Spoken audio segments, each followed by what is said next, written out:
Baik, selamat pagi, assalamualaikum warahmatullahi wabarakatuh. Kita mulai kuliah hari ini, yaitu tentang manajemen memori, gitu ya, tentang manajemen memori.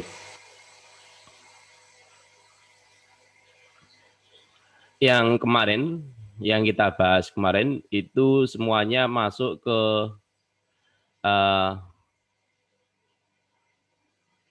manajemen proses yang ada di CPU. Nah, sekarang kita menginjak ke lebih luar yang ada di dalam komputer, yaitu manajemen memori. Nanti keluar lagi manajemen I/O, manajemen memori eksternal, itu kemudian ada security, keamanan, itu adalah komponen-komponen daripada sistem operasi. Nah, manajemen memori itu apa saja yang diatur di dalam manajemen memori? Oh ya, dengar suara saya ya sebelum saya lanjutkan. Terdengar, Pak. Oke.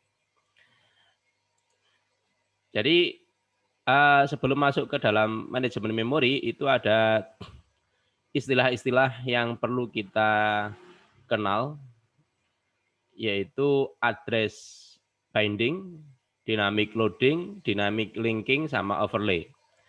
Apa maksudnya masing-masing istilah itu?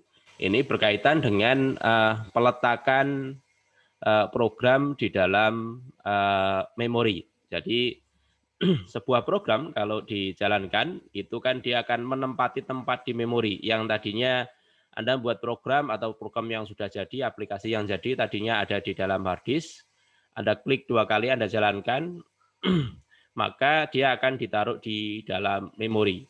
Permasalahannya adalah ketika dia ada di memori, diletakkan di memori, itu ada di urutan keberapa, di alamat apa, nomor berapa di dalam memori. Kemudian setelah diletakkan, bagaimana mengatur nanti kalau misalnya ada 2 program atau lebih memakai memori yang sama, atau dia tiba-tiba minta tambahan memori. Karena dia mendefinisikan sebuah variabel, berarti otomatis dia menambah memori. Bagaimana caranya? Di mana dia diletakkan? Bisa enggak dia bekerja sama dengan proses yang lain berbagi memori? Nah, kalau dia dimasukkan semuanya, apakah dia cukup di dalam memori, padahal kapasitas memori itu jauh lebih kecil bila dibanding dengan kapasitasnya hard disk. Nah, ini keempat istilah-istilah itu berhubungan dengan apa yang saya jelaskan tadi. Kita mulai dari address binding. Binding itu pengikatan, diikat, diletakkan di mana, memorinya diletakkan di mana, itu namanya address binding. Kita lihat saja dulu. Address binding adalah cara instruksi dan data. Jadi kalau di dalam memori itu ada 2, kemarin sudah kita bahas sedikit, ada 2 bagian yang disimpan di memori, yaitu instruksi atau kumpulan dari instruksi, itu kita sebut dengan program, dan data. Data itu variabel yang didefinisikan di dalamnya, itu datanya. Jadi bagaimana caranya sebuah instruksi atau data dipetakan, diletakkan di memori, ada di memori keberapa. Kemudian alamat atau address pada source program umumnya berupa alamat simbolik. Ya, alamat simbolik ya INTA. A itu kan sebuah alamat, tapi kita mengenalnya sebagai variabel A. Kalau A kita cetak, maka yang tercetak bukan A-nya itu tadi, tapi isinya A. Nah, isinya A itu A-nya sendiri itu sebuah alamat. Nah, alamat itu A itu yang disebut dengan alamat simboliknya. Ya, sebuah compiler biasanya membutuhkan mengikat, membinding alamat ke dalam memori tertentu. Contohnya compiler mengikat alamat simbolik ke alamat relokasi. Jadi misalnya ada 14 byte dari awal begitu. Lalu dimasukkan atau diikatkan di alamat memori bagian berapa itu 74.000, maka alamatnya absolutnya adalah 74.000 ditambah dengan 14 byte tadi. Jadi disebutkan kalau Anda tidak tahu sekarang komputer Anda pernah error apa enggak begitu. Kalau pernah blue screen atau error, itu kan error in, nah begitu ada tulisannya, alamat apa-apa, biasanya huruf hexa yang menunjukkan hexadesimal gitu ya.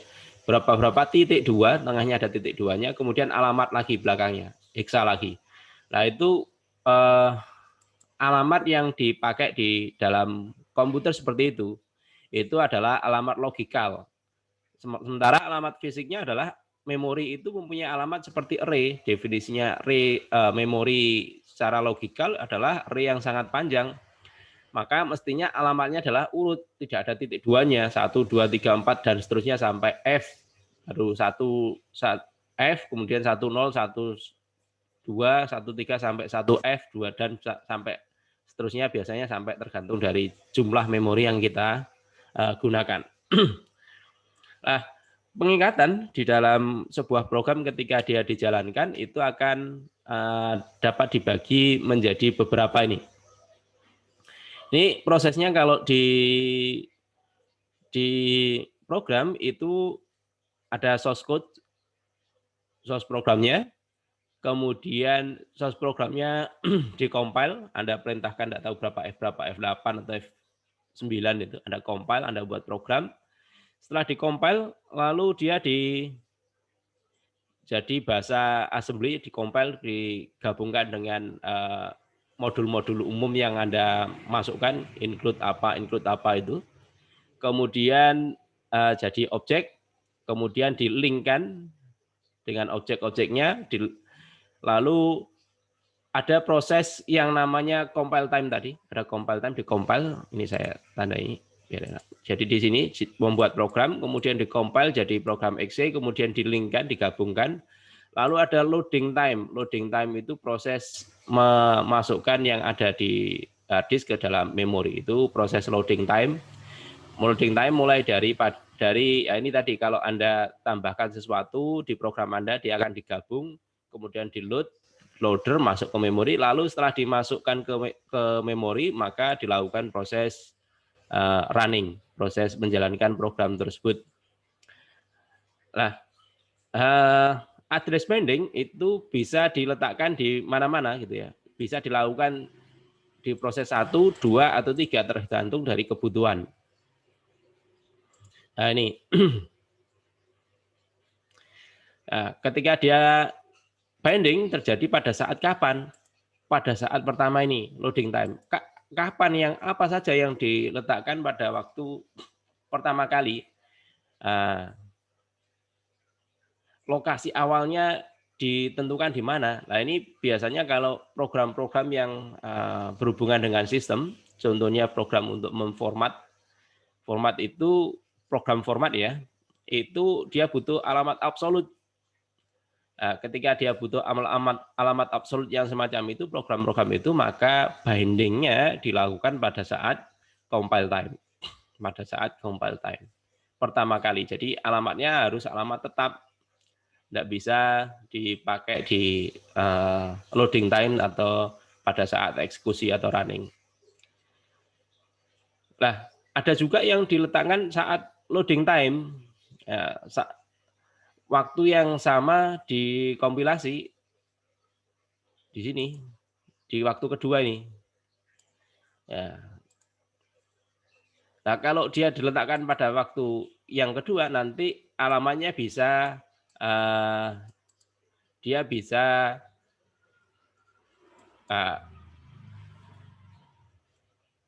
berubah-ubah alamatnya ya. Tergantung dari peletakan di memori, itu bisa berubah-ubah, tidak harus absolut seperti yang pertama tadi. Kemudian bisa juga pada saat running time atau execution time. Nah, ini lebih fleksibel lagi, dia bisa diletakkan di mana saja tergantung daripada memori yang tersedia. Jadi address binding itu yang perlu kita ingat, apa itu address binding? Address binding itu adalah proses pemetaan, dia diletakkan di memori, pada memori itu diletakkan di memori yang keberapa. Itu disebut dengan address binding. Lalu ada dynamic loading. Dynamic loading itu load secara dinamis, mengambil secara dinamis. Nah, kenapa kok harus ada dynamic loading? Dynamic loading itu digunakan untuk efisiensi memori. Program itu, sebagian dari program itu dia tidak di-load semuanya, atau program itu tidak di-load semuanya. Ada sebagian yang ditaruh di hard disk sampai dia dibutuhkan. Waktu dibutuhkan baru dia diletakkan di hard disk. Artinya dia di-load tidak semuanya di awal, tetapi dia di-load ketika dia dibutuhkan saja. Nah, proses yang semacam ini itu kita sebut dengan dynamic loading. Dynamic loading secara dinamis.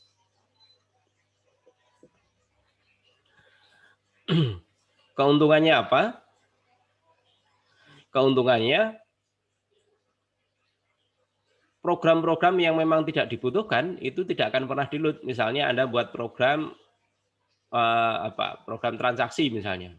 Nah, bagian pencetakan itu hanya dijalankan pada waktu mencetak print.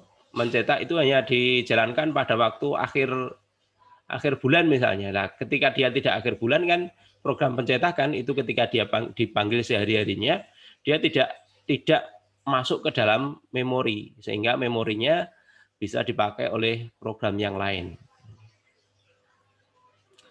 Nah, bisa dinamis begitu. Kemudian masih dynamic loading. Nah, sekarang dynamic linking. Dilingkan secara dinamis. Nah, ini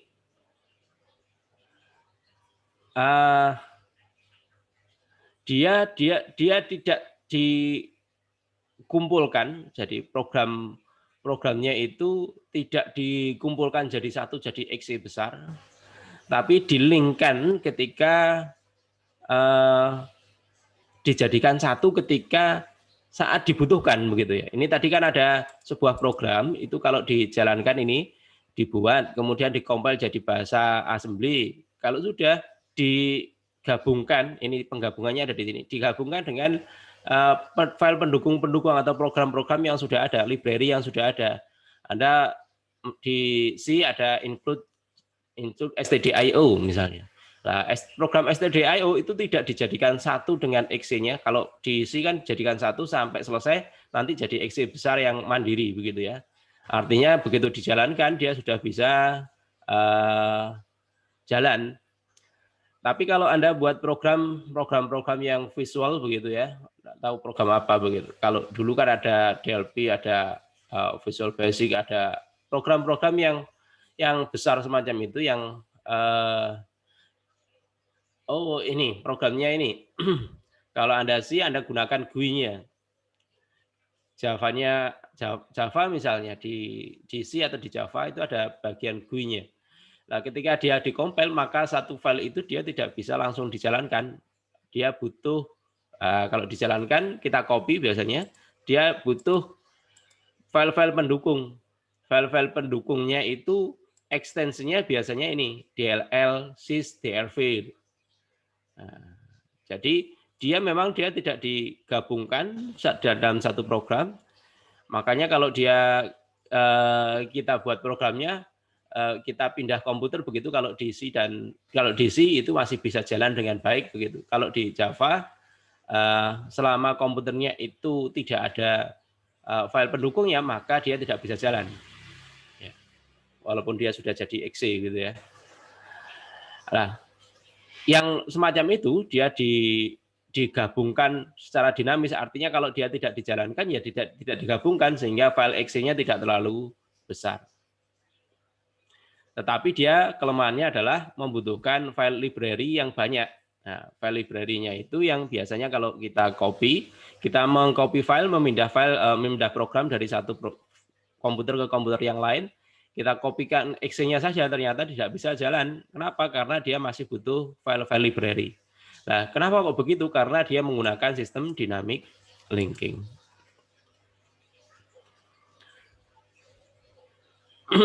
Ini dynamic linking tadi ada contohnya pakai DLL, sys sama DRV tadi. Kemudian overlay ini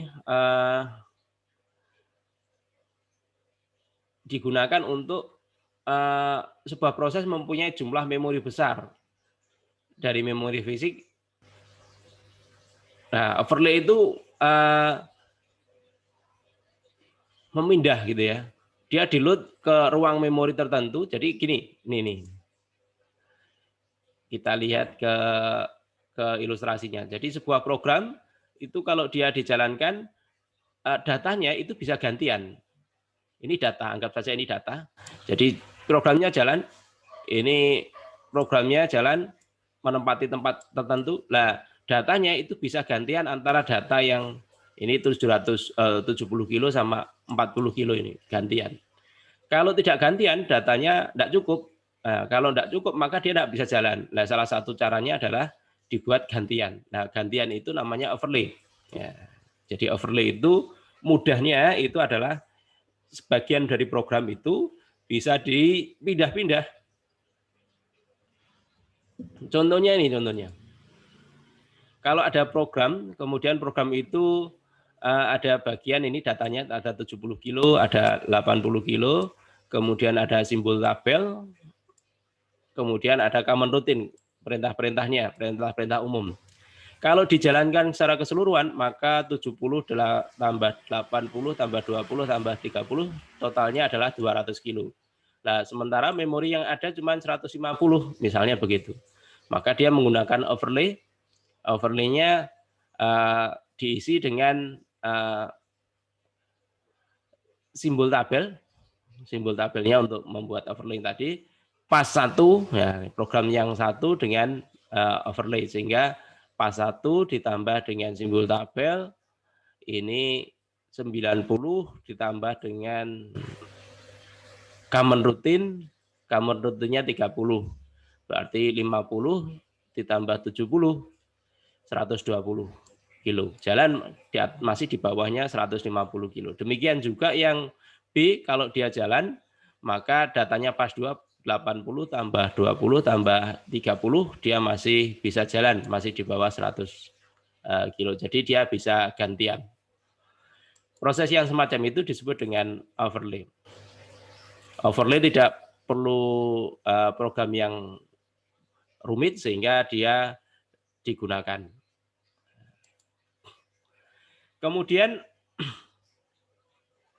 ada ruang logika dan ruang fisik. Tadi sudah saya singgung bahwa memori itu sebenarnya adalah array dari array yang sangat panjang gitu ya. Kalau kita lihat atau kita secara logika, memori itu adalah array yang sangat panjang. Kalau array itu berarti kan urutannya, indeksnya itu mulai dari 1, angka 1, 2, 3. Tetapi di sini dibagi menjadi 2, alamat logika sama alamat fisik. Yang alamat 1, 2, 3 urut semacam itu disebut dengan alamat fisik. Sementara alamat logika itu bagaimana? Alamat logika itu alamat yang dikenali oleh CPU. Ya, yang dikenali oleh CPU. Itu alamat logika. Alamat fisik itu alamat yang dikenali oleh memori. Nah, ini ada metode, tadi ada address binding, saat compile time, saat loading time. Tadi kan address binding bisa di macam-macam, saat compile time, sama loading time, sama execution time. Di mana alamat fisiknya kalau di saat compile time sama loading time, itu alamat fisiknya sama. Kalau dia pada execution time, alamat fisiknya berbeda. Nah, kalau berbeda, ini ada penterjemah gitu ya. Penterjemah antara alamat fisik dengan alamat logika. Kalau CPU minta alamat sekian, maka alamat fisiknya berapa, itu ada penerjemahnya. Ada yang menghitung alamat fisiknya ketika CPU minta dalam bentuk alamat logika. Yang menerjemahkan itu disebut dengan Memory Management Unit atau MMU, Memory Management Unit. Jadi CPU minta alamat secara logika. Alamat berapa? Nah, alamatnya 346. Kemudian di MMU diterjemahkan. Saat itu dia bekerja pada alamat yang ditunjuk, alamat dasarnya adalah 14.000. Maka alamat logikanya ditambah dengan alamat dia bekerja, alamat dasarnya, maka dia ditambahkan, dicari alamat fisiknya ada di situ. Nah, begitu caranya.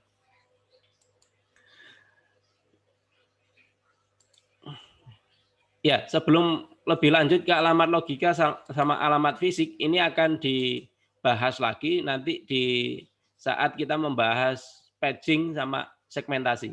Nah, patching sama segmentasi nanti akan kita lebih jelas lagi mengapa kok ada alamat fisik sama alamat logika.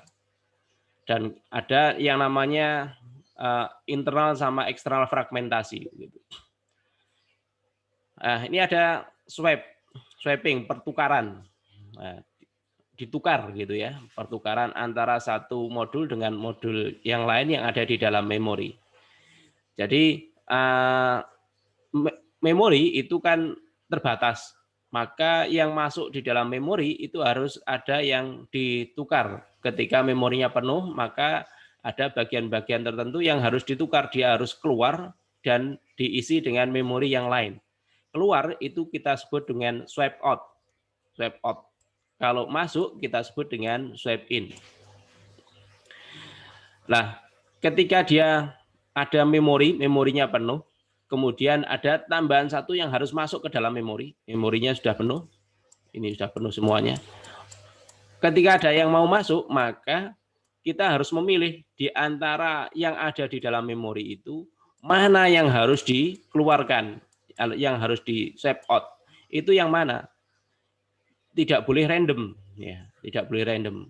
Mana yang harus dikeluarkan agar dia masuk, ada memori yang cukup untuk yang masuk, begitu ya. Nah, ini ada swap in, tadi sudah kita sebut bahwa swap in itu berarti masuk ke dalam memori. Kalau swap out itu swap in masuk ke dalam memori, swap out keluar dari memori. Ini main memorinya. Nah, kalau keluar apakah dia dihapus begitu saja? Enggak, dia ada disimpan. Di mana? Di backing store atau backup-nya, backup dari memori. Memori itu ada case-nya yang ada di dalam hard disk. Anggap saja kalau tidak ada backing store, sebenarnya sudah ada backing store-nya. Di swap out itu diletakkan kembali ke hard disk gitu aja. Dibuat mudahnya begitu. Jadi swap in itu mengambil dari hard disk masuk ke memori, kalau swap out berarti dari memori ke hard disk.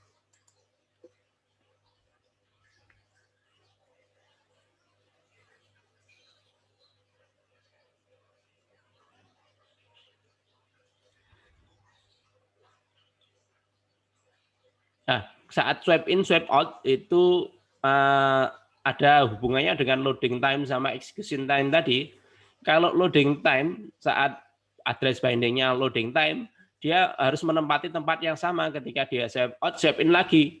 Dia harus menempati tempat yang sama. Tapi kalau saat execution time itu bisa lebih bebas. Nah, tadi di backing store tadi, backup-nya dari hard disk itu berupa hard disk yang cepat gitu ya, berupa flash disk. Kemudian membutuhkan tempat yang besar untuk menduplikasi semua memory image untuk semua user dan harus menyediakan akses langsung ke memori. Sistem menyediakan ready queue yang berisi sebuah proses yang memory image-nya berada pada backing store. Jadi ada yang mencatat, ya, ada yang mencatat.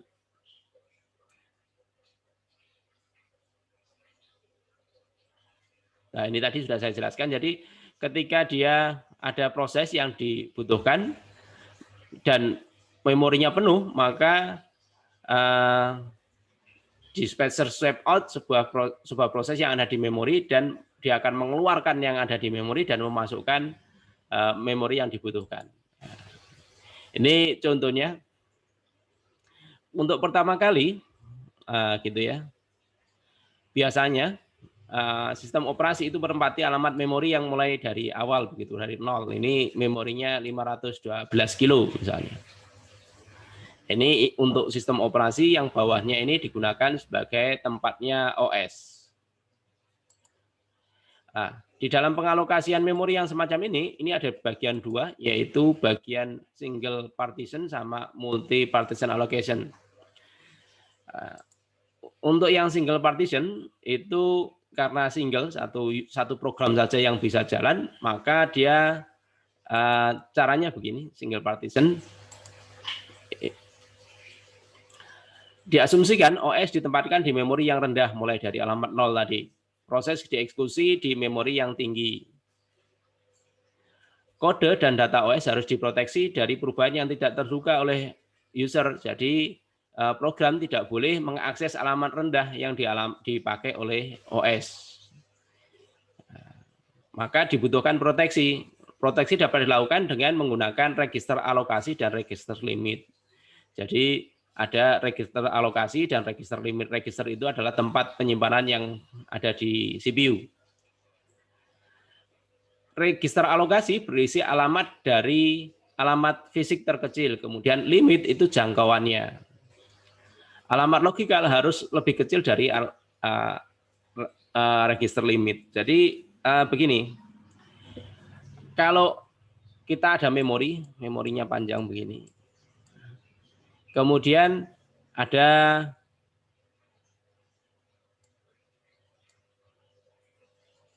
register limit, itu adalah alamat jangkauannya. Jadi mulai dasarnya ada di berapa? Misalnya tadi contohnya ada di 14.000. Ini 14.000.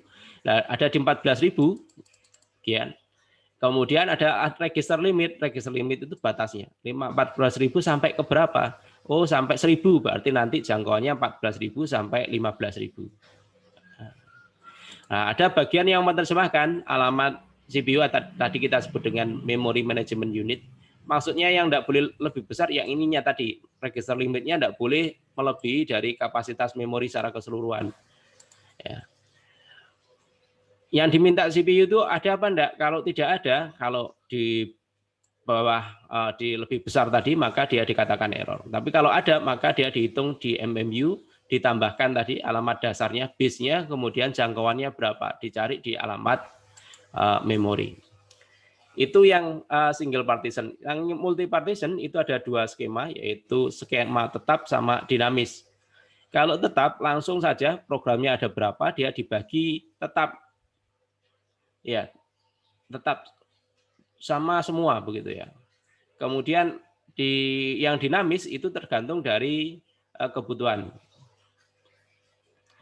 Tergantung dari kebutuhan, dia butuhnya berapa. Tentunya OS akan lebih mudah yang tetap, tetapi lebih efisien yang menggunakan secara dinamis. Nah, yang tetap ini juga mulai ditinggalkan, semuanya masuk ke MTV, multi programming with variable number of tasks. Ya, awalnya memori tersedia untuk user satu blok besar, begitu. Kemudian kalau dia ada kebutuhan, maka dimasukkan ke situ. Alat memori yang kosong itu disebut dengan hole, lubang begitu ya. Kemudian dia akan dimasukkan. Contohnya begini. Kalau ada memori sebanyak 2.560 kilo, kemudian ini untuk memorinya sebanyak 2.500, kemudian OS-nya butuh 400, sisanya 2.160. Diasumsikan ada 5 job, 5 task yang sedang bekerja, P1 sampai P5. Kemudian dia pakai round robin, gantian, time sharing gitu ya, nama lainnya. Kebutuhannya semacam ini, karena dia pakai dinamis, maka anggap saja P1 dulu. Kalau P1, maka P1-nya dia akan menempati di sini, mulai dari 400 ditambah P1 di sini. Kemudian tambah lagi, ini 600, ini pasti 1.000, ini sampai 1.000. P2 1000 lagi, ini berarti 2000, tambah 2300, 2300 tambah 700 tidak cukup. Maka dia harus nunggu di antara P1 sampai P3 selesai. Jadi programnya begini. Ini P1, P2, P3, dan tidak cukup. P4 mau masuk tidak cukup. Walaupun ada lubang di sini, sisanya kan tidak cukup untuk memasukkan P4. 700 kilo, sementara sisanya adalah berapa ini? 260 kilo. Karena tidak cukup, maka dia nunggu yang selesai duluan mana di antara tiga ini. Ternyata P2 selesai duluan karena waktunya cuma 5. Maka P-nya ini keluar, swipe out, P-nya dikeluarkan. Nah, ini ada hole di sini. Kalau ada hole begini, berarti kan P4 bisa masuk di sini. Nah, P4 bisa masuk menempati tempatnya P2. Tapi P4 itu butuhnya tidak 1000, tapi P4 cukup 700, maka dia ada sisa di sini. Nah, ada sisa, ini 300, yang ini 250. P5 mau masuk, tidak cukup. Padahal seandainya dia dijadikan satu hole-nya ini, dia cukup. Nah, karena dia tidak cukup gara-gara terpisah banyak ini, itu disebut dengan eksternal fragmentasi. Eksternal fragmentasi. Yang sebenarnya cukup jadi tidak cukup. Sehingga P5 tidak bisa selesai, dia harus nunggu di antara P1, P4, P3 yang selesai duluan yang mana. Ternyata yang selesai duluan adalah P1. P1, maka P5 menempati tempatnya P1. Di dalam memilih tempat tadi, itu ada 3 jenis, yaitu first fit, best fit, sama worst fit. First fit itu adalah dia selalu mencari, misalnya P4 ini tadi mencari dari 0 tempat. Oh, ketemu ada tempat kosong, ditempati. Nah, mencari tempat yang pertama ketemu itu disebut dengan first fit. Kalau best fit itu dicari, oh P4 kira-kira ada tidak tempat yang kira-kira sisanya sedikit optimal begitu. P4 tadi butuhnya 700. Oh, di sini tidak cukup juga kasusnya P4. Masuk ke sini kan tidak cukup. Nah, dia pokoknya berusaha untuk menempati lubang yang sesuai dengan kebutuhannya dia. Meminimalisir terjadinya tempat yang semacam ini. Algoritma yang seperti itu disebut dengan best fit. Worst fit kebalikan daripada best fit. Dia akan mencari lubang terbesar untuk ditempati. Di antara ketiga algoritma itu yang paling baik tentunya adalah yang best fit, yang paling jelek yang worst fit, yang paling mudah diterapkan yang first fit, yang cepat gitu ya. Ini tadi sudah kita singgung, eksternal fragmentasi terjadi pada ada ruang yang cukup, di total memorinya cukup, tetapi dia tidak berurutan sehingga dia tidak bisa dijalankan. Nah, bagaimana cara mengatasi eksternal fragmentasi? Nah, ini ada eksternal fragmentasi, ada internal fragmentasi. Kalau internal fragmentasi itu situasi di mana memori yang diminta dialokasikan lebih besar dari memori yang diminta. Jadi situasi di mana memori yang dialokasikan lebih besar dari memori yang diminta. Dia diberi jatah lebih besar. Sehingga dapat ada sebagian memori yang tidak dipakai. Nah, tidak dipakai. Misalnya dia mintanya 18.464. Yang tersedia ada hole sekian, tersedia sekian. Mintanya selisihnya 2 byte saja. Sisa 2 byte ini kalau dicatat itu membutuhkan tempat yang lebih besar daripada 2 byte. Lebih baik 2 byte ini diikhlaskan. Tapi 2 byte ini kalau terus-menerus jumlahnya jadi banyak. Nah, jumlah yang banyak yang semacam itu disebut dengan internal fragmentasi. Nah, untuk mengatasi eksternal fragmentasi, bukan internal ya, eksternal fragmentasi dilakukan compaction. Compaction itu sama dengan kalau Anda defrag hard disk. Tapi ini letaknya di memori, memorinya di defrag, diurutkan. Nah, caranya begini.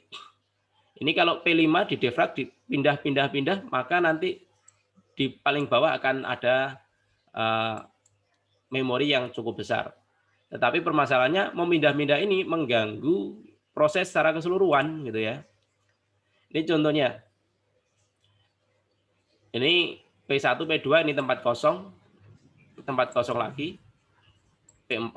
Nah, kemudian dia akan masuk caranya eksternal fragmentasi gimana? P2 dipindah ke atas, P3 dipindah ke atas di sini, P4 pindah ke sini. Yang dipindah ternyata kita harus pindah P2 300, P4-nya berapa nih? 400. Berarti totalnya 600 yang kita pindah. Oh, ternyata ada cara lain lagi. Pindahnya jangan begini. Tapi P4 saja pindah karena dia butuhnya 400, P4 pindah ke sini. Langsung bisa 900 di bawah, cukup memindah 400, tidak 600.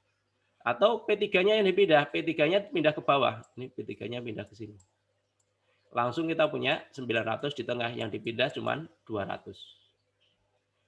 Begitu caranya manajemen memori, kita bahas lagi, ada kelanjutannya nanti di berikutnya.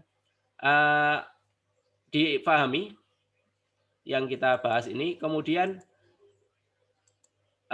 di sini ada latihan soal dikerjakan.